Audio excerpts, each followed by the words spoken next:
Et bonjour Maud, est-ce que tu m'entends, est-ce que tu me vois? Je te vois et je te reçois à 5h05. Ah mais parfait, Bonjour. tu vas bien? Oui, et toi? Bah Oui, écoute, on y arrive enfin finalement. oui, je suis très content. Merci de prendre de ton temps, vraiment c'est adorable, je sais que c'est un peu la course, donc vraiment merci, c'est adorable. Bah écoute, Clément, je pense que tu as été persévérant parce que c'est vrai que si tu ne l'avais pas été, c'est pas que je voulais pas, hein, mais c'est vrai que j'ai un rythme bien soutenu. Donc voilà, en tout cas, ça me fait plaisir parce que c'est vrai que je fais plus du tout d'interviews sur koh, même si j'ai beaucoup de plaisir et que j'aurai beaucoup de plaisir à découvrir les petits nouveaux là, de la prochaine Mhm. saison. C'est vrai que je parle pas trop de koh. Enfin, j'ai plus trop d'interviews à ce sujet. Mais bon, c'est parce que c'est toi. Et puis, il y a beaucoup d'aventuriers qui le font. Donc, ça me fait super plaisir. Mais merci beaucoup, ça me touche vraiment. En plus, c'est pas pour te faire de la lèche, mais tu es une de mes candidates préférées ever. Donc, je suis ravi de t'avoir en interview. C'est Donc, en ça. tout cas, on va y aller direct comme ça, on gagne du Ouais. temps. Je voulais moi te demander premièrement, qu'est-ce qui t'a motivé à t'inscrire à koh Parce qu'en plus toi tu sortais fraîchement des élections Miss France, Ouais, puisque c'est vrai. Ouais. c'était même pas un an avant il me semble. Donc voilà, raconte-nous un peu qu'est-ce qui t'a motivé, parce qu'il n'y avait qu'une seule saison, donc quelles étaient tes motivations? Ben, écoute, oui, c'est vrai qu'à l'époque, il y avait une seule saison, mais il faut savoir que moi, j'ai de la famille aux États-Unis. Mm. Et la première fois que je suis allée aux USA, c'était quelques années en arrière, j'avais vu, mais sans suivre hein, vraiment, mais quelques épisodes ou des bribes d'épisodes de Survivor. Et pour moi, c'était le concept Robinson Crusoe. Et donc, je voyais le côté hyper naïf. Hein. Vraiment, à l'époque, c'était très naïf. C'était, oh, c'est génial, on va sur une île déserte, on construit une cabane. Et c'était aux antipodes de ce que je pouvais véhiculer comme image à l'époque des Miss ou de Dauphine ou de mannequins. Et moi, ça me plaisait vraiment, ce truc-là. Et quand j'ai vu la bande-annonce, enfin, quand j'ai vu qu'il y avait une première saison en France, j'ai dit, mais c'est ça, c'est le Survivor français. J'ai dit, ah ben, la prochaine fois, s'il y a un autre casting, je le ferai, voilà, tout simplement. Et c'était vraiment le côté, pour moi, survie, aventure, déconnexion. C'était ça qui me plaisait à l'époque. Et du coup, quand tu t'es lancé dans le casting, je pense qu'il était un peu moins long que parce que les castings maintenant, ça prend 8 mois, presque un an. Est-ce que le casting était long? Est-ce que comment t'as vécu tout ça? Est-ce que t'as pas eu peur aussi de te dire, ben, la Miss France qui arrive, elle va un peu se faire juger direct? Comment t'as vécu ce casting? Bah, en fait, à l'époque, hein, j'étais jeune. C'est horrible. Hein, genre, t'interviews une vieille. C'est-à-dire qu'aujourd'hui, si je faisais koh je ferais partie des vieilles. Le truc horrible, tu vois. Ouais, ouais, oui, Et, non, mais non, à l'époque, bah, le casting, il avait duré quand même assez longtemps parce que je me souviens, quand j'ai participé au casting, je rentrais de New York. Il faut savoir que je me suis tapé les attentats du 11 septembre à New York, donc c'est une autre histoire. Et sympa. quand j'ai atterri en France, j'ai dit ah, l'aventure continue, inscrivez-vous. Et là, je me suis dit, mais c'est génial, ça y est, je m'inscris. Et on était aux alentours de fin septembre, début octobre. Et effectivement, le tournage après, alors je pense que Amel, c'est la Bible. Hein, de koh 2, elle se souvient de tout. Moi, je me souviens pas de tout, mais je crois qu'on est parti en tournage aux alentours du mois de février. Mais le casting était quand même relativement long parce qu'il y avait déjà une première étape à l'époque en 2002, enfin, on était en 2001, fin 2001, de candidature. On pouvait l'envoyer par Internet. Alors j'avais des amis qui avaient Internet, t'imagines à l'époque on n'avait pas tous Internet à la maison, et j'avais des amis qui avaient Internet et qui m'avaient inscrite, et moi de mon côté je me dis ah, je vais doubler la chance, je vais carrément envoyer un dossier de candidature pardon, avec photos et tout ce qui s'ensuit, lettre de motivation, mais il y avait quand même plusieurs étapes avec quelqu'un qui t'appelle une première fois. On t'appelle une seconde fois. Ensuite, on se déplace. Ils se sont déplacés à Nantes. À l'époque, ils se déplaçaient dans les régions pour nous Mm. filmer. Et il y avait un dernier déplacement à Paris avec un test en piscine, avec l'entretien avec un psy, le psychiatre. Et puis la production. Donc ça a duré quelques mois quand même, mais bon, évidemment, c'est peut-être moins long qu'aujourd'hui. Je ne sais pas combien de temps ça dure, mais ouais, le casting était quand même. Il y avait différentes étapes. Bon, à l'époque, je me souviens toujours, ça s'appelle Chantal, la directrice de casting de l'époque, Chantal Morel, qui m'avait dit en arrivant à Nantes pour le casting filmé, elle m'a dit oh, bah, vous avez l'habitude des castings, et en fait, pas du tout. Mais pas du tout. Les élections de Miss, t'es sur scène en robe de soirée avec un maillot de bain et un micro. Et tu fais bonjour, je m'appelle Maude. Ça n'a rien à voir. Mais j'ai toujours eu un tempérament très commercial, donc j'ai su me vendre. Mais voilà, quoi. C'était mon premier vrai casting filmé de ma vie. En fait, je n'avais jamais fait de casting avant, outre le fait que j'avais fait Miss France et que c'était un contexte complètement différent, en fait. Et tu l'as vécu comment? Est-ce que tu étais stressé aux étapes ou est-ce que tu t'es dit, bah, si je suis prise, c'est bien, si je suis pas prise, tant pis? Ah non, pas du tout. Ah, mais je mets aucune pression et en plus, c'est hyper présomptueux de ma part. Mais quand j'ai envoyé mon dossier de candidature, j'étais sûre qu'ils allaient me prendre. C'est horrible de dire ça, non, mais 25 ans Non, après. mais C'était il y a 22 ans. Mais en fait, je dis, mais ils ne peuvent pas passer à côté d'une nana qui sort de Miss France et qui veut partir se salir dans la jungle, en fait. Pour moi, c'était quelque chose... En fait, c'était mentalement, je m'étais conditionnée, non, mais je vais le faire, je veux y aller, ils vont me prendre. Donc après, s'ils ne me prenaient pas, évidemment, ce n'était pas grave. Donc, j'étais pas... non, j'étais pas stressée. J'ai toujours été assez naturelle et spontanée pour ce genre de choses. Bon, mais en tout cas, tu as été prise, tu as eu raison d'y croire, parce que tu as été prise direct. Et quand tu sais que tu pars, comment tu réagis, comment tu te prépares, dans ta tête, ça se passe comment? Alors, dans ma tête, c'était hyper naïf. Bon, aucune conscience de là où je mettais les pieds, franchement. Mais c'est ça qui est génial et c'est ça qui fait toute la spontanéité des petits nouveaux quand tu arrives dans l'aventure. Bon, maintenant, tu as quand même la télé, enfin, ça fait plus de 20 ans que ça existe, donc, mais à l'époque, comment je me suis préparée, mais j'en sais rien. On pouvait emmener des objets, mais alors après, moi je voulais emmener une loupe pour faire du feu, mais on me l'a interdit. J'avais voulu emmener je sais plus, un canif ou un couteau suisse, quoi. Mais ça, on m'avait interdit. Donc, du coup, j'ai dit, bon, ben, j'aime bien écrire et dessiner à l'époque. Donc, j'avais fait un journal de bord. Et je l'ai toujours, où on écrit des histoires. Tous les aventuriers ont signé dedans. Jimmy a fait des dessins. Ben, voilà, c'est... Et je racontais jour après jour, j'essayais, parce que je n'ai pas été assidue du tout, hein, l'aventure. J'ai même déchiré des feuilles de papier pour essayer de faire du feu. Enfin bon... Donc voilà, c'est vrai que après la préparation physique, aucune, mais aucune. C'est-à-dire que tu n'as absolument pas conscience de ce qu'est un parcours du combattant. Enfin, tu vois, tu passes quand même des talons et des défilés à koh Lanta. Et puis, il n'y avait pas, en fait, mais il n'y avait pas cette pression-là du sport à l'époque. Les profils ultra sportifs, c'était pas vraiment le cas en fait. C'était des monsieur et madame tout le monde. Et j'ai l'impression que j'ai vu que la prochaine saison, justement, j'ai lu un article où ils disaient qu'ils avaient pris des profils un peu moins sportifs. Et je trouve que c'est pas mal parce que c'est pas les Jeux Olympiques koh Lanta. À koh Lanta, évidemment, il y a des épreuves physiques qui sont difficiles. Mais c'est ça ça fait rêver tout le monde parce que c'est monsieur et madame tout le monde aussi. Après, on a des gros sportifs quand même dans koh Lanta. Mais, et puis c'est un peu le but hein, de se dépasser sur des épreuves. Mais chacun à son niveau peut se dépasser en fait. Voilà. Bien sûr. Et quand tu arrives dans le voyage, vous savez pas où vous allez bien sûr. Comment tu as vécu le voyage et comment tu as vécu surtout l'arrivée sur place? Il me semble, parce qu'en plus votre saison elle n'est pas disponible, elle est introuvable sur Internet. Donc comment tu as vécu? Parce que c'est arrivé en camion, il me semble. Oui, mais c'est génial. Et alors, moi, malheureusement, même moi, tu vois, la saison, j'ai des copies, des DVD copiés de VHF, parce qu'à l'époque, c'était les cassettes de magnétoscope. Hein. Oui. Là, tu vas perdre ton audience, là, parce que je dis, mais c'est qu'est-ce qu'il raconte mais ouais, c'était de la vieille cassette vidéo. Donc, en fait, pour pas les perdre, moi, quand les DVD sont arrivés, j'ai fait faire des copies sur DVD, mais la qualité est déplorable. Hein. Et oui, alors l'arrivée, alors déjà au départ c'était une aventure parce qu'à l'époque on nous donnait rendez-vous à l'aéroport. On dit voilà Maud, rendez-vous à tel endroit à l'aéroport, Charles de Gaulle, porte X, et quelqu'un va venir t'amener une enveloppe. Et dans l'enveloppe il y avait des billets d'avion. Donc déjà l'aventure commençait quoi. Donc, déjà là c'était hyper excitant. Et c'est au moment de l'escale aux États-Unis, parce qu'on partait au Costa Rica, qu'on a su qu'on allait au Costa Rica, parce que après on prenait un vol pour San José. Donc et c'est aussi à ce moment-là de changement de vol que j'ai vu qu'il y avait des personnes on était 4 en fait aventuriers qui étaient dans le même vol Charles de Gaulle. Je crois qu'on avait fait un Dallas ou je me rappelle plus, et qui ensuite allaient à San José au Costa Rica. Donc, mais on n'avait pas le droit de se parler. On avait un accompagnateur, voilà. Et ensuite, on est arrivé à l'hôtel. Et je crois qu'on a été confinés pendant 24 ou 48 heures dans notre chambre d'hôtel. On nous amenait un plateau.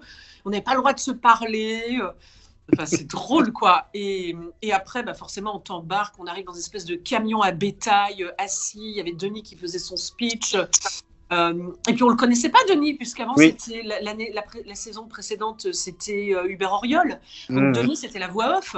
Et voilà, ça commence. Et puis je crois qu'on a refait. Alors Denis nous a raconté l'anecdote. Tu vois, je m'en souvenais pas. Je crois qu'on a refait le tournage parce qu'à l'époque, là aussi, la prod c'était des cassettes. Oui. Tu vois, c'était pas du numérique. Donc quand on disait moteur, ça tourne, bah fallait y aller, quoi. Donc là, il y avait une arrivée en camion, et puis bah là, non mais moi j'ai des images de moi où je suis dans le camion et pauvre petite miss malheureuse, il y a plein de poussière et je suis avec ma chemise, je suis comme ça pour me protéger de la poussière. Je vous bienvenue quand je me j'ai pas vu. En fait, ces images-là, je les ai revues il y a en 2020 parce qu'on a avec d'autres amis de Koh-Lanta, on a fait un petit montage vidéo pour Nicolas. Et quand il était malade, et du coup je dis bah tiens, faut que j'extrais des vidéos de lui. En fait, on a essayé de se débrouiller, et c'est là que je me suis vue. Je dis non mais Maud, mais c'est n'importe quoi. Mais quand 20 ans après, je me dis mais qu'est-ce que je fais là, et comme quoi, tu vois, c'était une arrivée. Ah pardon, j'ai mon chat qui autant le présenter, il s'appelle Gunther. Ah, il est trop mignon. Oui, mais c'est vrai que c'était une arrivée.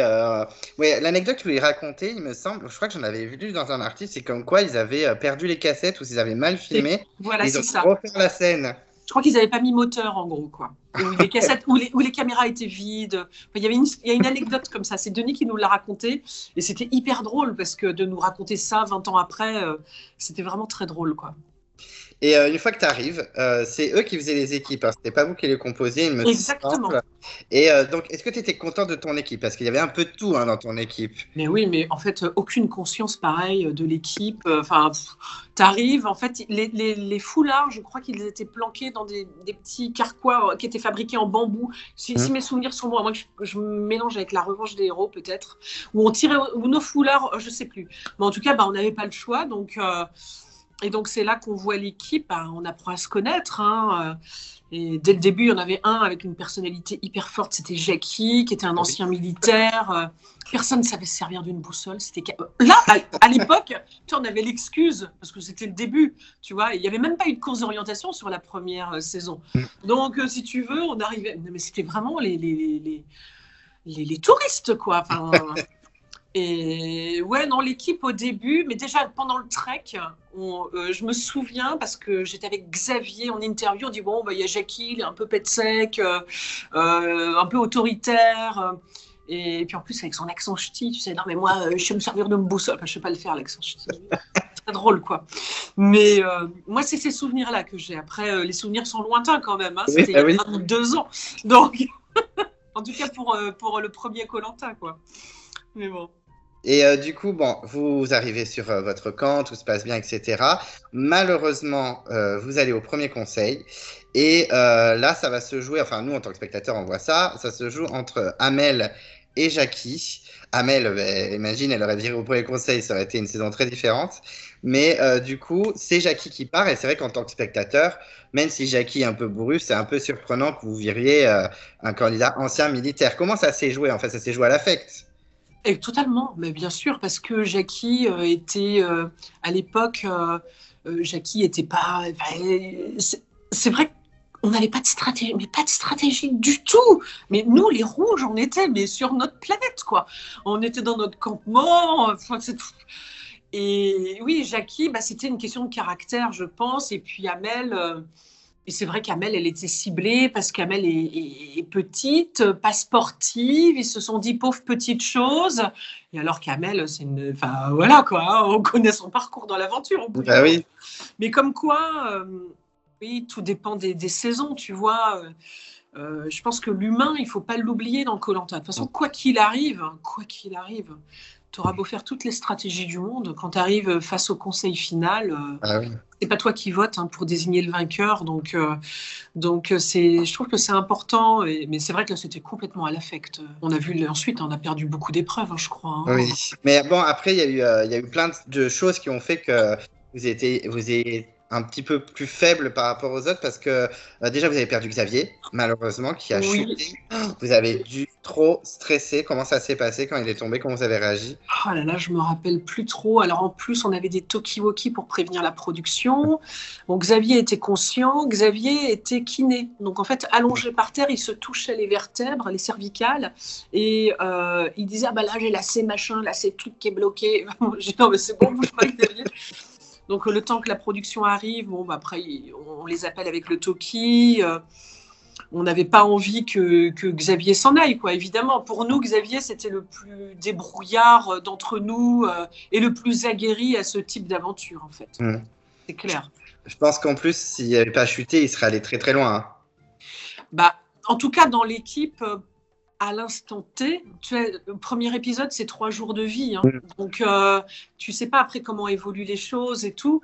Mais Xavier, à l'instant T, évidemment, c'est pas quelqu'un vers lequel les votes se seraient dirigés. C'est évident. Évident. Donc, du coup, malheureusement, Xavier nous quitte et on a le retour de Jackie qui, finalement, est plutôt bien accepté dans l'équipe. J'ai l'impression que tout se passe bien. Oui, Jackie, bah après, pour lui, il le prend aussi comme une seconde chance.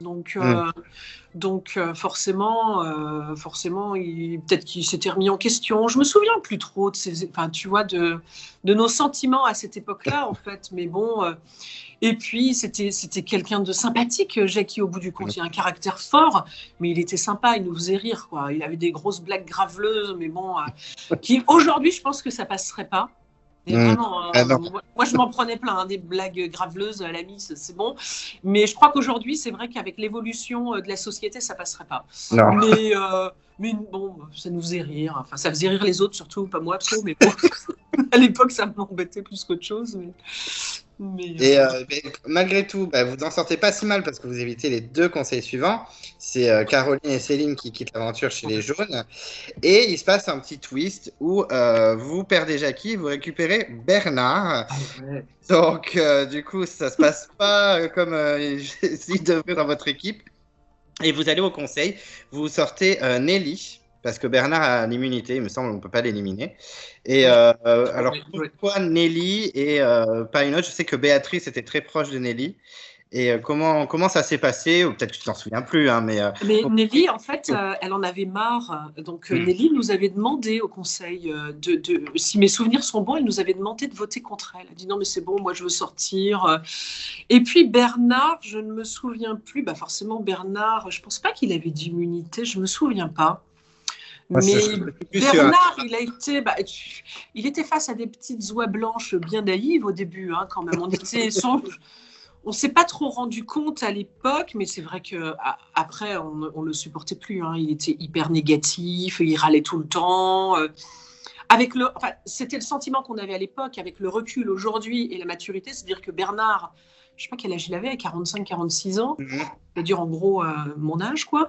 Et aujourd'hui, donc avec le recul, c'est vrai que lui, il disait c'est déstructuré, ça part dans tous les sens. Dans l'absolu, il n'avait pas tort. En termes d'organisation, dans la survie, on n'était pas des pros, quoi. Mais humainement, encore une fois, à l'époque, il faisait que de râler, il n'était jamais content. Et puis, je me souviens avec Amel que Bernard, à part manger, dormir et montrer son cul, c'était ce qu'on disait au conseil, quoi. On est des trucs comme ça, quoi. Et c'est vrai qu'en fait, voilà, au bout d'un moment, mais le pauvre Bernard, il a essayé de sauver sa peau comme il a pu. Et il a bien réussi parce qu'il a tenu jusqu'à la réunification. Donc, en tout cas, pour retrouver ses copains d'avant, quoi. Il a été très fort, il a été très fort sur ce coup-là. Et puis nous, on a été très naïfs, ça c'est sûr. Mais oui, du coup, j'en parlais avec Amel parce que c'est bon. Nelly s'en va à la limite, ok. Je suis même plus sûr si Bernard était là à ce moment-là ou si le switch avec Jackie a été après. Mais c'est que au moment où il y a un autre conseil que Bernard peut se faire éliminer en 3 secondes. Non, on élimine Pierre. Non, vous éliminez Pierre. Mais oui. Et oui, et ça a été une erreur de notre part, je pense. Oui, ça, a été une erreur de notre part. Mais c'est vrai que Pierre nous agaçait aussi parce que, non, mais c'était vraiment, quand j'y repense, le pauvre Pierre aussi, il nous agaçait parce qu'en fait, non, mais moi je pêche, moi je ceci, moi je cela, puis en fait on voyait aucun résultat. Mais on était encore en 2002, là, c'était très les femmes à la cuisine et les hommes à la pêche, Oui, hein, quand même. Hein. oui. Donc il y avait encore ce vieux cliché sexiste et qui était bien présent. Et c'est vrai que ça a énormément évolué de ce côté-là, koh, mais bon, c'est normal, ça évolue avec l'époque. Mais Pierre, c'est vrai que je crois qu'il nous agaçait un peu aussi à l'époque dans l'aventure. C'est horrible les arguments que je te donne, là, ils sont minables. Hein, mais je t'avouerai que je me souviens plus trop. Mais c'est vrai qu'il nous agaçait, il se passait rien. Donc pour nous, en fait, on s'est rendu compte, les nanas, que ce soit Amel, Béatrice et moi, il y a eu un moment où les nanas, ils disent, bon, là, c'est bon, on n'est même pas capable de se couper une noix de coco en deux pour faire un bol, on va prendre les choses en main, là, parce que sinon, ça ne va pas avancer, quoi. Et c'est vrai qu'on avait quand même, on était des femmes de fort caractère, quand même. Oui, oui, oui. Donc, et puis on était dans un jeu, on n'avait pas vraiment... La prise de conscience du jeu, c'est quand on a basculé après la réunification. Ah oui. Face à Nicolas, tu dis oh là. Et là, tu dis là, il y a du jeu, quoi. Et c'est vrai que bon, c'est pareil, hein, c'est des choses que tu réalises avec le temps, bien évidemment, quoi. Et d'ailleurs, tu parles de Nicolas et de l'autre équipe. Effectivement, l'autre équipe, on a l'impression qu'il y avait une plus mauvaise ambiance. Mais par contre, au niveau des votes, c'était plus efficace puisqu'ils se sont débarrassés de Jackie en 3 secondes. Ah, En plus, il lui a fait espérer. Hein. C'est un petit blindside, le Jackie. Il s'y attendait pas du tout à sortir. Complètement, mais Nicolas était un joueur mais génial. Il avait 3 coups d'avance sur tout le monde. Hein, donc, mais voilà, et c'est vrai que la seule chose qu'il n'a pas, voilà, c'est sur la fin, forcément, hein, quand il a fallu voter, on a voté pour Abel. Mais avec le recul, mais moi, quand je suis partie sur la revanche, j'étais tellement déçue de ne pas être dans la même équipe que Nicolas. Oui. J'étais tellement déçue. Et en fait, je me disais, bon, il va se débrouiller, parce qu'on était potes après. Hein. Moi, Nicolas, sur Koh-Lanta, je l'ai adoré. Hein. Oui, je sais. Quand on s'entendait super bien, hein, Nicolas et moi. Je trouvais, moi, j'avais réussi à gratter au fond. Voilà, il y avait le jeu et il y avait l'homme, en fait. Et sur la revanche des héros, c'est vrai que j'ai regretté. Et en même temps, je me disais, bon, c'est bon, il va tenir le coup, là, il va réussir à monter un truc. Il y a Guénel, il y a Marine. Et en fait, ils sont plus forts que lui avec Claude. Mais c'est vrai que moi, j'ai regretté de ne pas avoir été dans la même équipe que Nicolas ou de faire un moment de parcours avec lui, en tout cas sur la revanche des héros en 2012. Quoi. Et du coup, bon, Nicolas se débarrasse de Jackie. Il réussit à convaincre François-Xavier de voter contre Adonis, qui était son binôme depuis le début. Donc très fort, hein, François-Xavier, il s'est fait manipuler de A à Z. Oui, tout à fait. Tout à fait. Et arrivé à la réunification, bon, clairement, le drama, Bernard part de l'autre côté et vous méprise, hein, clairement. Rien à faire de vous. Et vous vous retrouvez tous les 4, Béatrice, Amel, Jimmy et toi, face à tout le monde. Comment vous avez vécu cette situation? Parce que ça n'a vraiment pas dû être facile. Oh ben non, mais nous, on était outrés. Et comme tout ça, mais c'est ça qui est terrible dans Koh-Lanta, c'est comme... C'est à partir du moment où tu fais partie des faibles, enfin des faibles entre guillemets, je veux dire dans l'aventure, tu vois, c'est-à-dire que tu n'as plus la main sur le jeu. Donc derrière, tu as toute l'empathie des téléspectateurs.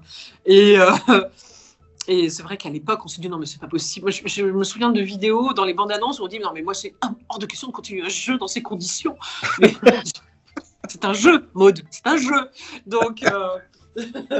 mais c'est vrai que comment dire, j'ai pas sur le moment on se dit non mais c'est bon, on va tous se faire laminer les uns après les autres, et donc effectivement c'est Jimmy qui est parti en premier parce qu'il était sportif, Jimmy, hein, donc oui. Est-ce qu'on en avait discuté avec Amel, et Amel était outrée elle aussi à l'époque parce qu'en fait ils lui ont fait croire que c'était elle qui allait sortir. Ah oui, non, mais ils nous ont... Alors qu'ils étaient en majorité numérique, donc il n'y avait pas besoin de balader. Hein. Mais ils essayaient de brouiller un peu les pistes. Et il y a eu un moment où, quand Jimmy et Béatrice, ensuite, ont été éliminés, c'est là qu'ils ont voulu... je crois que François-Xavier... Il est parti à quel moment, François-Xavier? Juste après. C'est François-Xavier, Isabelle, après il restait vous deux. Et oui, parce que François-Xavier, ça pouvait être dangereux, parce que moi, je m'entendais. On avait fait le dîner des ambassadeurs ensemble, Oui. et Ouais, je j'en ai- m'entendais bien. Je m'entendais bien avec lui. Donc lui, François-Xavier, il n'aimait pas les filles. Il s'entendait pas avec Isabelle et Marianne. Mhm. Et François-Xavier voulait absolument les virer. Et c'est là qu'en fait, Nicolas, je pense qu'il a été très fort, c'est qu'il a viré François-Xavier, comme ça, il n'y a pas d'alliance possible avec nous. Et quand il restait plus que Amel et moi, on n'avait plus le choix. Il nous disait, il y a Nicolas qui est venu me voir, il fait Maud, est-ce que tu veux continuer l'aventure un petit peu plus longtemps Nous, en fait, voilà. Donc là, ils ont décidé d'éliminer Isabelle. Mhm. Et ben, nous, on n'avait pas le choix, mais on a essayé. On a essayé de prévenir Isabelle. Tu vois, avec Amel, on dit, mais Isabelle, ils vont te virer. Et en fait, Isabelle, elle pensait qu'on montait, elle ne Ouais. croyait pas, quoi, tu vois. Et bah oui, et donc c'est ce qui s'est passé. Et après, on était, Amel et moi, on était plus que 5, je crois, à ce Oui. moment-là. Oui, Puis bah voilà, puis après, c'était mon tour, voilà. oui. Et c'est vrai que moi, je me t'ai dit que peut-être que vous alliez avec François-Xavier ou même Isabelle, parce que bah, Isabelle, bon, on était convaincu qu'elle était quand même dans les quatre, dans l'alliance des quatre et tout, alors que pas du tout. Comment tu as vécu cette situation où François-Xavier et Isabelle ont été trahis et aussi Isabelle qui, éliminée, balance la petite triche à trois pour aller voir Oui. Ah ben, nous, le on n'était pas au courant. Donc, alors, nous, l'histoire du gardien on n'était pas du tout au courant. Amel et moi, ça, on ne savait pas. Je crois que Bernard non plus. François-Xavier n'était pas au Bernard non courant. plus. Bernard non plus, je crois qu'il y avait que Marianne, Isabelle et Nicolas. Oui, oui, Mais c'est ça. nous, on n'était pas au courant. Mais personne, en fait, je crois qu'on n'a même pas été au courant parce que je crois qu'il y a eu, en fait, il y a eu un moment où la production est venue nous voir avant un conseil. Mm. Euh, je crois que ça devait être avant le conseil pour éliminer moi, je pense, en disant on a la preuve que vous avez triché avec la nourriture. Et puis nous, avec Amel, on se regarde, on se dit oh là là, merde, merde, merde, merde. On pensait que c'était pour nous. Parce que nous, il y avait une histoire de glacière Oui, de notre j'ai lu côté. ça, oui. Mais c'était un truc, c'était un one. C'est-à-dire qu'en fait, il y a eu un orage un soir et la production est partie en catastrophe, m'a protégé leurs caméras, ils ont pris le bateau et ils ont oublié leur glacière dans leur cabane sur la plage.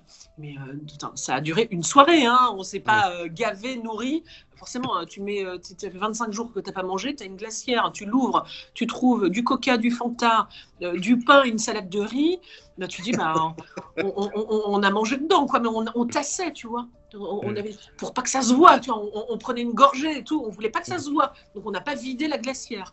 Donc, tu vois, c'est pour ça que je fais plus trop d'interviews parce que j'avais parlé de ça et en fait le titre c'était Maud avoue qu'elle aussi elle a triché avec la nourriture. Non, voilà comment les propos peuvent être déformés, Oui, clairement. extrapolés, tu vois. Et alors que pas du tout. Donc c'est pour ça qu'au moment où on nous dit on a la preuve que vous avez triché avec la nourriture, Amel et moi, bon, on dit rien parce que on n'est pas outré, parce qu'on se dit merde, c'est à cause de nous, c'est la glacière, et pas du tout en fait. C'était pas les 3 gorgées de coca et le demi morceau de pain de mie, tu vois, c'était pas du tout ça. C'était l'histoire de Nicolas et tout, et on le savait pas, et on l'a su après l'aventure en fait.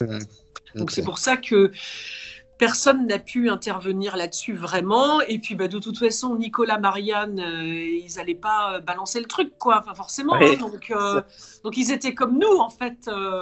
Et ça n'a pas du tout joué en ma faveur pour le conseil, quoi.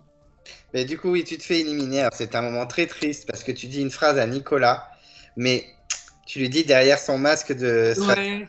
Mais moi, cette phrase, elle m'a. Mais oui, parce que Nicolas, en fait, je sais qu'il ne voulait pas voter contre moi, mais il a été obligé de le faire pour suivre les autres.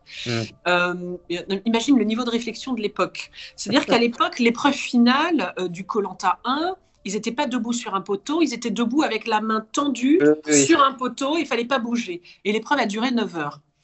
Et ils se sont dit, Maud, elle est Miss, elle est mannequin, elle fait des boulots d'hôtesse, d'accueil. Enfin, je travaillais sur des événements. Déjà, je faisais de l'événementiel déjà à l'époque. Et dit Maud, elle a l'habitude de rester debout. Donc, en fait, Maud, elle tiendra plus vite, plus longtemps qu'Amel. Alors qu'avec le recul, il fallait tenir en équilibre sur un poteau. Amel étant plus petite que moi, son sens de l'équilibre est bien meilleur que le mien, qui fait je fais 1m83, j'ai un sens de l'équilibre déplorable. Et franchement, je pense que moi, sur le poteau, j'aurais pas tenu. Donc, parce que je suis nulle en équilibre. Bon, sur la revanche, je suis tombée la deuxième. Mais bon, Voilà, mais c'était le jeu de l'époque, tu vois. Mais Ouais. voilà, je suis sortie, mais je savais, en fait, Nicolas, on s'entendait bien, on savait qu'on garderait le contact, on s'était bien entendu, mais à la fois, on avait le côté très revanchard. À la finale, on était à l'hôtel, on attendait de savoir. Parce qu'à Mhm. l'époque, il n'y avait pas le reveal comme il y a aujourd'hui au conseil, où on sait qui a Oui. gagné l'orientation au dernier moment. On sait, tu vois. Moi, quand j'ai été sortie, les 5, je suis rentrée à l'hôtel. Quand Bernard a perdu au poteau, il est rentré à l'hôtel. Ce qui fait Mhm. que nous, on savait déjà qu'on allait voter. On s'était tous mis d'accord. On vote tous pour Amel. Tu vois, on Mhm. s'était mis d'accord, en fait. Pas tous, mais je crois que Nicolas avait eu les voix de Bernard et de Marianne, en fait. Voilà, exactement, ouais. Et, mais c'était encore une autre époque. C'était le deuxième Koh-Lanta, Ouais, donc, oui. tu vois.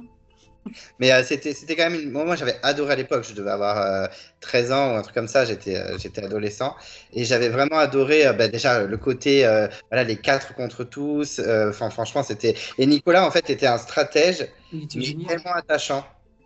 Non, mais c'est surtout que euh, il expliquait tout, il assumait tout, quoi. Il expliquait toutes ses stratégies. Mais on est à Koh-Lanta 2. C'est-à-dire que, enfin, voilà, c'est le deuxième Koh-Lanta. Il avait totalement compris le principe du jeu. Mm. Et c'est vrai que, avec le recul, bon, moi, je suis pas du tout. J'ai fait mon deuxième Koh-Lanta en 2012 en me disant non, mais j'étais trop naïve, faut arrêter. Je ne serais pas autant qu'en 2002. Mais dans le jeu, et puis après, tu as la maturité aussi. Hein, il y avait 10 ans d'écart entre les deux. Aujourd'hui, la revanche des héros, c'était en 2012, on est en 2024. Bon, j'ai pas du tout, je suis pas du tout en condition physique, j'ai 20 kilos de trop, je n'ai pas du tout l'intention de postuler un énième Koh-Lanta, mais je me dis qu'aujourd'hui, s'il fallait que j'en fasse un, je n'aurais pas du tout la même approche. Là, je serais purement dans la stratégie de jeu, quoi. Mm. Sans pitié, quoi. Ah oui. Tu vois, je serais pas du tout dans la même approche. Et évidemment, Nicolas, pour ça, lui, il avait tout compris et c'était il y a 22 ans, tu vois. Bon, du coup, Amel gagne. Bon, sans surprise, hein, même nous, en tant que spectateurs, on était sûr que bon, ben, Amel allait gagner. Ce qui est une très belle victoire, parce que c'est la vraie gentille qui remporte l'aventure. Parce que nous, on se doutait que Nicolas attendait qu'un truc, c'est d'être en finale face à Bernard pour que tout le monde vote Nicolas. Oui. Mais du coup, comment tu as vécu le retour en France auprès de tes proches, la reprise du travail et puis l'exposition aussi de l'émission? Comment tu as vécu tout ça, toi? Bah, écoute, le retour, la première étape du retour, c'est la bouffe. Donc, c'est clair, tu vas dans un supermarché. Moi, à l'époque, je fantasmais sur des tomates mozzarella. Donc, je n'avais qu'une envie, c'était de me faire des tomates mozzarella avec du basilic et de la bonne huile d'olive. Donc, la première étape, déjà, c'est la bouffe. Parce que c'est vraiment, ça marque ça. Hein, c'est vraiment quelque chose qui marque. Et puis après le retour, il s'est passé quand même un petit laps de temps avant la diffusion. Il faut savoir qu'à l'époque, il n'y avait pas les réseaux sociaux. Mm. Il y avait des forums sur Internet. Donc, l'impact était plus fort, je trouve. La télévision avait un impact beaucoup plus fort qu'aujourd'hui. Alors, Mm. disons que ça a évolué, évidemment. Moi, j'ai eu beaucoup de. Alors, j'étais très surprise parce que les gens, en fait, et aussi la naïveté des gens face à une émission de télé, c'est-à-dire qu'à partir du moment où tu passes à la télé, en tout cas, c'était le cas à l'époque, ce n'est plus maintenant, mais les gens pensaient que tu étais payé, tu gagnais super bien ta vie. Moi, Mm. j'étais partie vivre à Paris et j'avais des gens qui me donnaient leur CV dans le métro. Ils disaient, ah, mais vous prenez le métro? Oui, j'ai pas de voiture avec chauffeur. Enfin, je n'ai pas un rond. Je suis comme toi, tu vois, je travaille, quoi. Donc, et, euh, et finalement, à l'époque, moi, je faisais des défilés. J'avais été Miss. J'essayais de courir. À l'époque, j'essayais de courir encore les castings. Et puis finalement, ça m'a desservi parce que il y avait l'image de Koh-Lanta Mm. derrière. Et on est en France. Et en France, les petites cases et tout ce qui s'ensuit. Oui.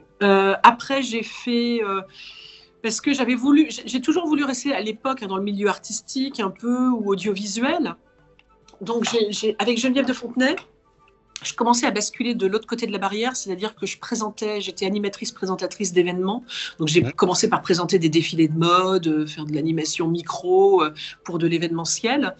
J'avais fait une école après qui s'appelait l'Académie audiovisuelle, où on avait fait des chroniques on avait une plage horaire sur Direct 8, les lancements de Direct 8 en 2005-6, je me rappelle plus trop.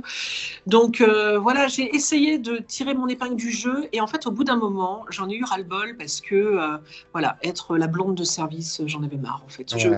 Et puis au bout d'un moment, voilà, j'avais envie de. Moi, je reste dans le milieu événementiel pour vivre heureux, vivons cachés.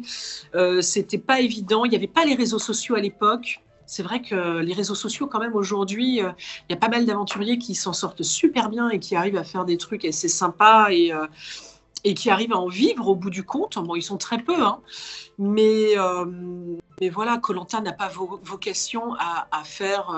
On va pas sortir un CD ou jouer avec Alain Delon dans un film. Hein. Alain Delon, c'est pareil. La référence, elle est un peu trop vieille pour certains, mais tu vois. Mais il y avait Moussa qui avait sorti un single, hein. Oui, c'est vrai, mais bon, il est sorti aussi vite qu'il est rentré. Mais je pense que ça n'a pas fonctionné, mais parce qu'on n'est pas. Mais après, très bien, tout le monde essaye, tu vois. C'est normal. bien sûr. Chacun a envie de sortir son épingle du jeu. Moi, quand j'ai fait, comme je travaillais depuis des années, j'étais chef de projet événementiel. Quand je suis sortie de mon deuxième koh-lanta, j'ai voulu monter une boîte spécialisée dans le team building sportif pour les entreprises. C'est ce que je faisais à l'époque. Maintenant, je suis plus du tout ça parce que je m'enfermais trop dans l'image de koh-lanta en fait. Et voilà, il n'y a pas que koh-lanta dans la vie, quoi. Et d'ailleurs, petite parenthèse, je pense qu'il n'y a pas beaucoup de monde qui s'en souvient, mais vous avez fait votre édition Le Maillon Faible. Oui. Et tu l'avais gagné face à elle. Ah, mais moi j'adore. Alors les jeux de culture générale, je suis fan. Donc le Maillon Faible, je l'ai fait 2 fois. Je l'ai fait une fois en 2002 avec Laurence Boccolini pour koh-lanta. On avait joué au profit d'une association, et c'est d'ailleurs Amel qui avait choisi l'assaut. Et donc, je n'avais pas gagné d'argent. Et la deuxième fois, j'ai postulé, mais en tant que candidate, et c'était Julien Courbet sur Direct 8, D8, et j'avais gagné aussi. Ah. Ouais, j'avais gagné. Je ne sais plus combien. Je n'avais pas gagné grand-chose parce qu'on n'avait pas été brillant sur les tu sais, parce que pour augmenter la cagnotte, il faut faire pas mal de réponses enchaînées, de bonnes réponses. On n'était pas très bon là-dessus. Et oui, j'avais gagné. Mais c'est bien parce que dans les jeux, en fait, tu dis, c'est bon, la grande blonde, là. On tourne toujours un peu dans ces clichés-là, quoi. Ouais. Et j'avais participé aussi aux 12 coups de midi avec Jean-Luc Reichmann. J'ai postulé, mais comme une candidate normale. Mais je me suis retrouvée face à ce champion-là qui avait été condamné ensuite, là, qui s'appelait Christian, mais qui était hyper amnésique. Donc le mec, tu peux pas lutter, quoi, tu vois.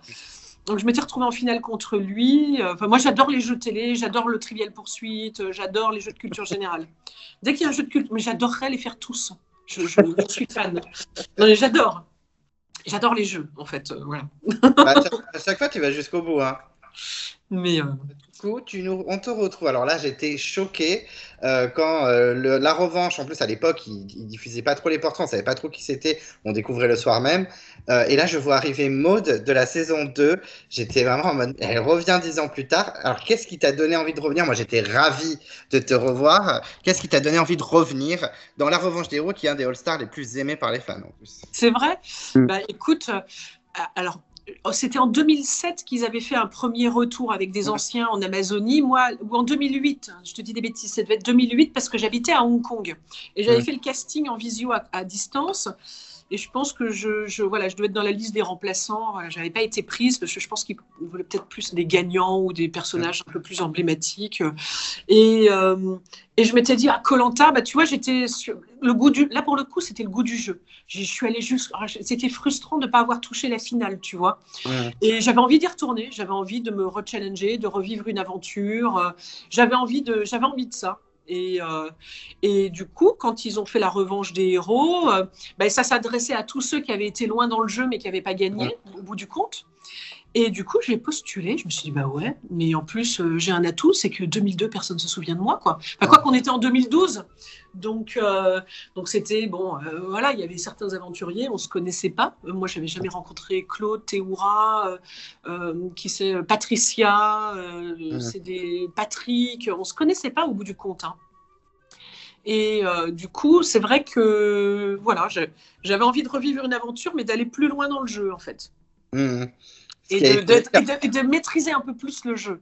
En fait. C'est ce que j'avais envie. Mais bon, je ne l'ai pas si bien maîtrisé que ça. Enfin, je me suis bien débrouillée, mais bon. Tu as bien retourné la situation. Oui, mais je veux dire, après, je n'avais pas la main sur le jeu non plus, quoi. Non. Et donc, du coup, tu te retrouves là-bas. Ton équipe, pareil, c'est que comme ta saison, c'est pas vous qui choisissiez. Est-ce que tu étais content de ton équipe à la base? Parce qu'après, je sais. Non, Même au début. Non, non, au début, j'étais pas. Alors, moi, j'admirais beaucoup Freddy. Freddy, pour moi, c'est un super mec, hyper débrouillard, hyper. Voilà. Mais bon, Freddy, lui, dès le début, il s'était mis en stratégie avec les autres. Et du coup, bah, j'étais pas dans le coup, quoi.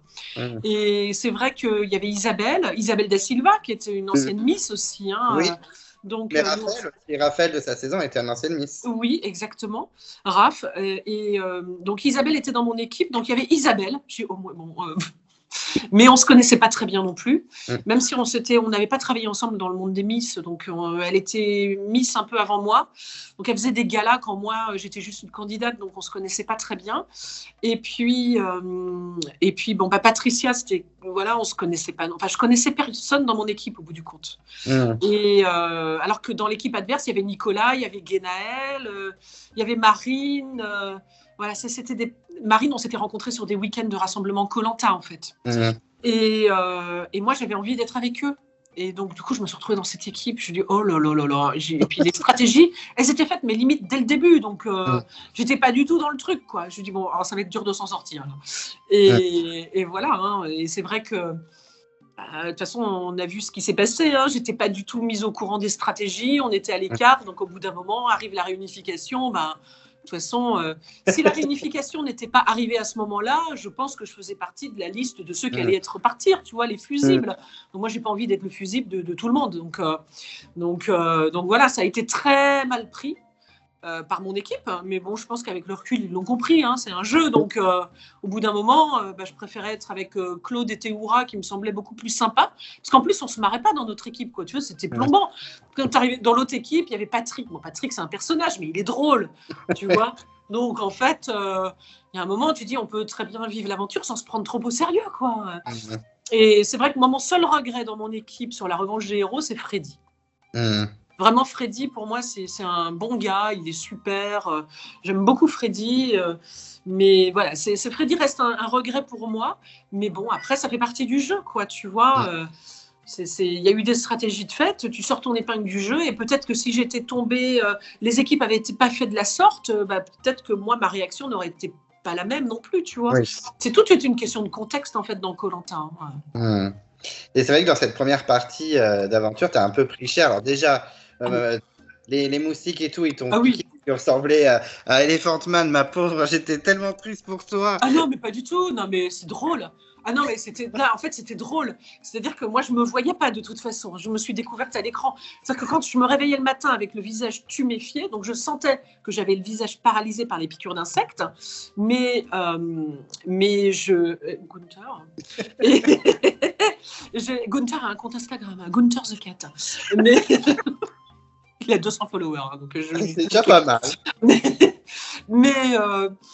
Mais je sais plus où j'en étais, mais oui, tu te faisais piquer. Ouais, donc en fait, voilà, les autres rigolaient, ça les faisait rire.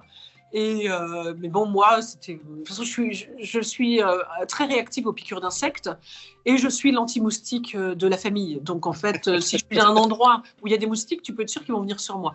Donc, non, ça, je ne l'ai pas mal vécu. C'est pas grave. Enfin, tu vois. Et puis, j'étais plus du tout dans le truc en me disant, oh là là, je vais faire des photos en rentrant, mais quelle horreur. Donc, non, je n'étais pas du tout dans ce mode-là, tu vois. Donc... Et c'est vrai que Isabelle, Patricia et toi, vous avez été mises de côté très rapidement. En plus, Isabelle, la pauvre, elle n'a pas vécu la même aventure. Parce que toi, à la limite, tu avais été mise de côté à la réunification de ta propre saison. Isabelle, elle, avec Patrick, ils avaient géré toute leur saison.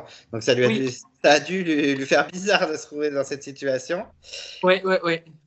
Et elle a viré en premier. Est-ce que ça se trouve, tu ne te rappelles plus, mais est-ce que tu sais pourquoi elle d'abord et pas forcément toi et Patricia? Je pense que c'était par pure stratégie parce qu'il y avait Patrick de l'autre côté. Et je pense que dans l'équipe, ils se sont dit, on doit virer une fille. Si on doit virer une fille en premier, il vaut mieux que ce soit Isabelle parce qu'elle avait l'image de stratège, en fait. Bien sûr. Et c'est vrai qu'Isabelle, dès le départ, dit, il faut qu'on fasse un truc de fille et tout.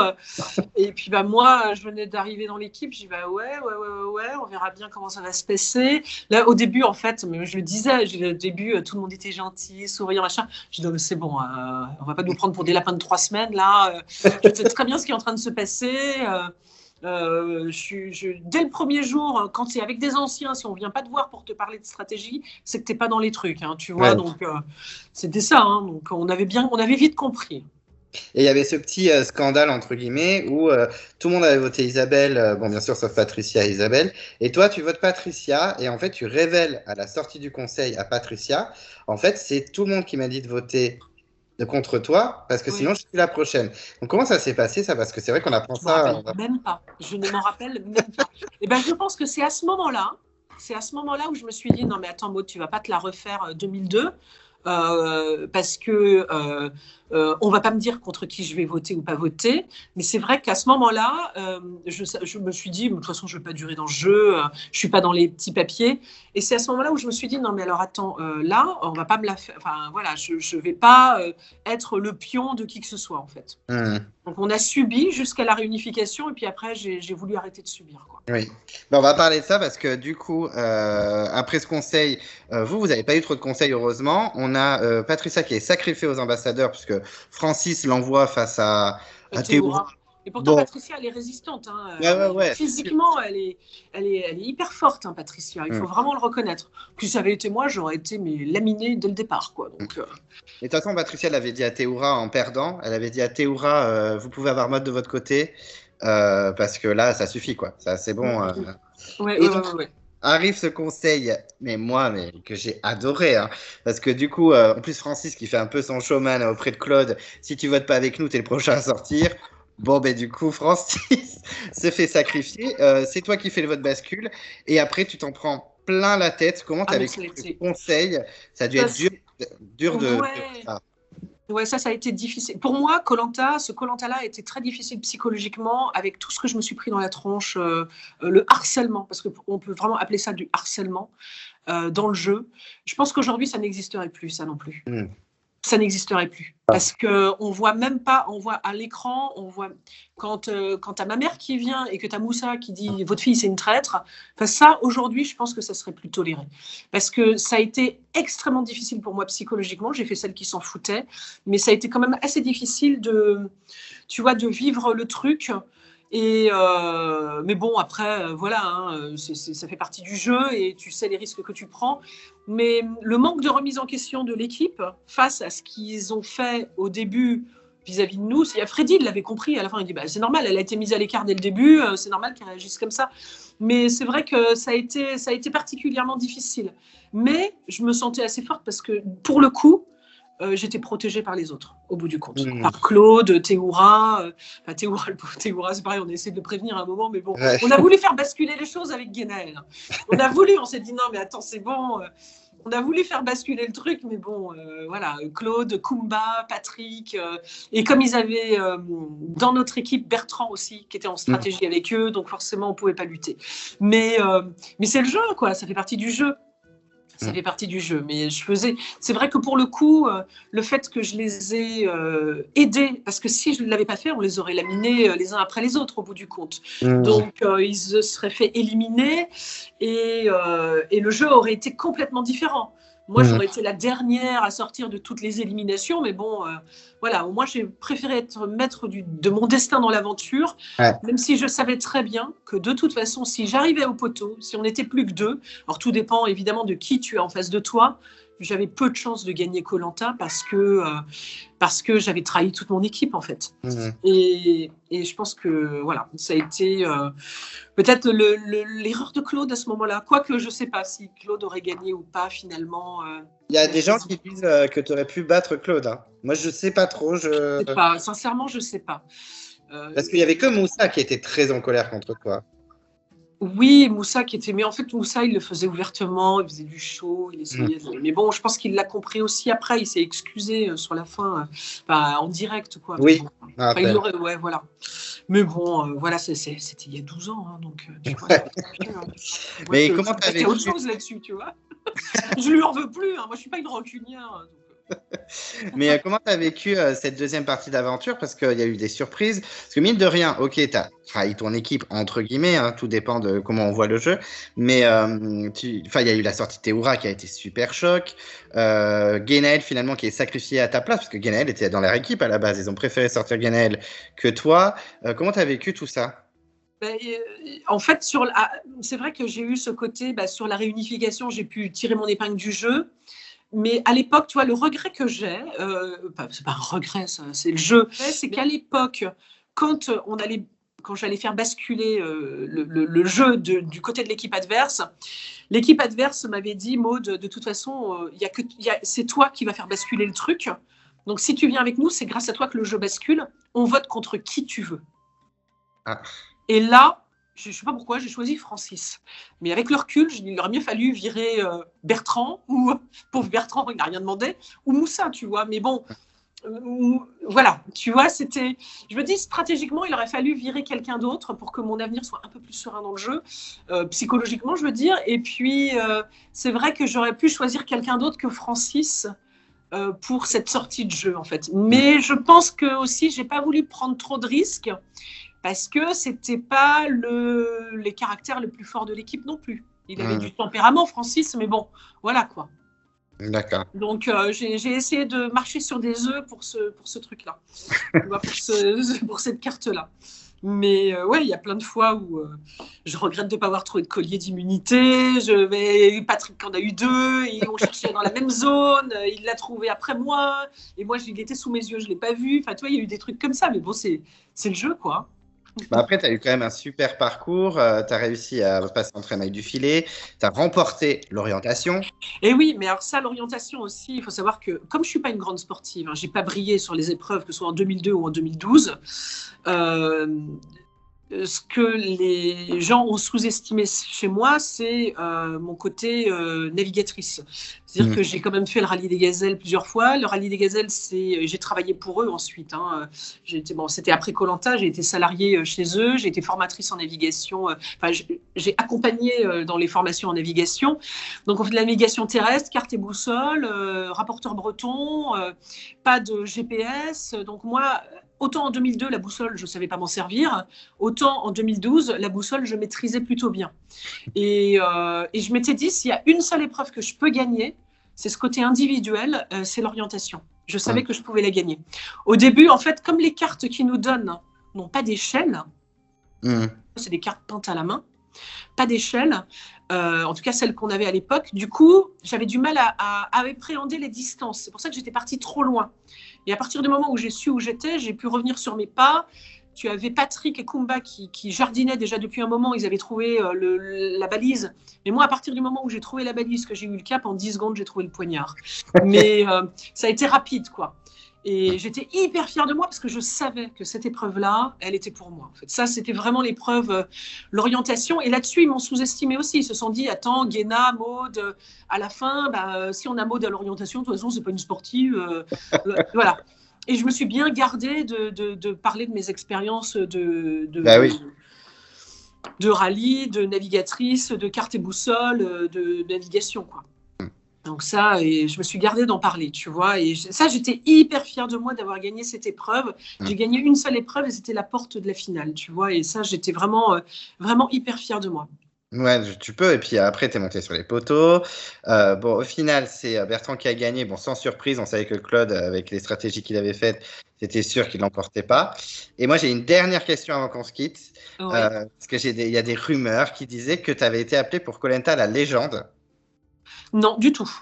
Ah ben voilà. Okay. Koh-Lanta la légende, non, je n'ai pas été appelée.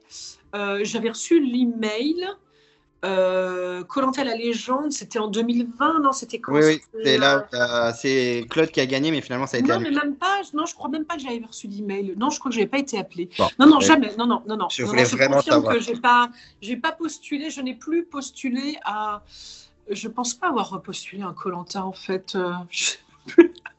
non, j'ai plus postulé ce que j'avais dit en sortant de Koh-Lanta, la revanche. Je m'étais dit non, mais plus jamais. Si c'est pour vivre psychologiquement, pour revivre l'enfer que j'ai vécu, ouais, je le referai pas. Mais au bout du compte, c'est vrai qu'il y a quand même en moi quelque chose de joueur. Et j'aimerais bien refaire des jeux, tu vois. Mais là, physiquement, je suis à la ramasse totale. Comme avant de venir sur la revanche, j'avais perdu 20 kilos. Là, c'est pareil. J'ai beaucoup de poids à perdre si je devais refaire un truc physique, quoi. Donc, pour aller gagner de l'argent, je préfère aller chez Jean-Luc Reichmann, tu vois. Je comprends totalement. Mais non, mais c'est vrai que l'appel de l'aventure. Là, aujourd'hui, tu vois, je suis devenue maman très tard. À 44 ans, j'ai eu un petit garçon, il a 3 ans. Et j'ai vraiment envie de... C'est vrai que là, j'aimerais partager des aventures avec lui. Donc, je préfère aujourd'hui vivre des aventures avec lui. Je dis, bah, tiens, on pourrait partir avec un sac à dos, à vélo, faire un petit parcours je ne sais trop où. On pourrait faire des choses sympas, tu vois, de partager avec mon fils des aventures comme ça me plairait. Mais refaire Koh-Lanta aujourd'hui, à mon âge, c'est horrible de dire ça parce que je me sens pas du tout. Pour moi, je suis restée bloquée à 35 ans, tu vois. Mais tu vois, je m'approche plutôt des 50 ans. Mais je j'ai pas envie de. Voilà, je pense que la boucle est bouclée. Mais j'ai toujours autant de plaisir à regarder les petits nouveaux, à donner mon avis et à critiquer, à dire ah là là, tu viens faire Koh-Lanta, tu sais pas servir d'une boussole. Ah là là, mais tu viens Koh-Lanta et tu croyais quoi, que ça allait être le Club Med. Donc voilà, je suis comme tous les téléspectateurs quand je regarde, je bitch. Oui, on le fait tout ça, c'est normal. Bon, en tout cas, merci, Maud, merci, c'est trop gentil d'avoir pris grand le temps plaisir. pour moi. J'espère que tu mangeras bien ce soir. T'inquiète pas. Et puis peut-être que tu feras un autre week-end découpable, parce qu'en plus, celui de Bordeaux où j'y étais, normalement, tu devais y être, et finalement, tu n'es pas venu, parce que tu étais sur l'affiche, il y avait ton nom. Je sais pas si... Ou alors c'était pas l'autre mode. Non, c'était pas l'autre mode. Il y avait les deux modes. Il y avait les deux modes. Non, alors qu'est-ce qui s'est passé?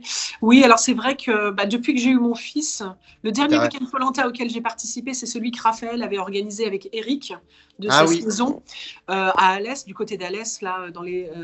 Et après, ouais, non, j'avais eu. En fait, à chaque fois, les week-ends Koh-Lanta tombaient mal, en fait. Et avec mon fils maintenant, c'est vrai que. Alors. Et puis là, ils sont super nombreux. Et moi, j'aurais envie de refaire, c'est horrible hein, pour les petits nouveaux, mais j'aimerais bien refaire un week-end Koh-Lanta avec des vieux, en fait, avec des anciens. Les Koh-Lanta 1, 2, 3.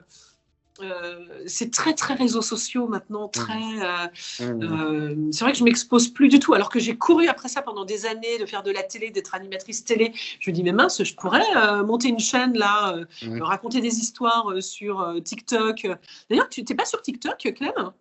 Si, mais c'est juste des petites vidéos de présentation, il faudrait que je me lance. Ah oui, tu pourrais. Et là, je me dis, mais tiens, il faudrait que je trouve un truc. Hein. Mais alors que j'ai couru après ça pendant des années, tu vois, et maintenant, je ne le fais plus du tout. Mais écoute, hein, on verra bien à la suite au prochain épisode. Hein. Exactement. La vie ne s'arrête pas après 40 ans. Hein. Ouais, c'est clair. Non. Bon, en tout cas, merci, c'est adorable. Merci beaucoup, merci mille fois. Vraiment, avec grand plaisir, Clément, avec grand plaisir. À très, très vite. Allez, salut. Bon courage. Il y a Gunther aussi qui te dit au revoir. On l'entend miauler sur la vidéo. Oui. Il veut sortir. Bisous à Gunther. Allez, salut Clem. Salut, à très, très vite.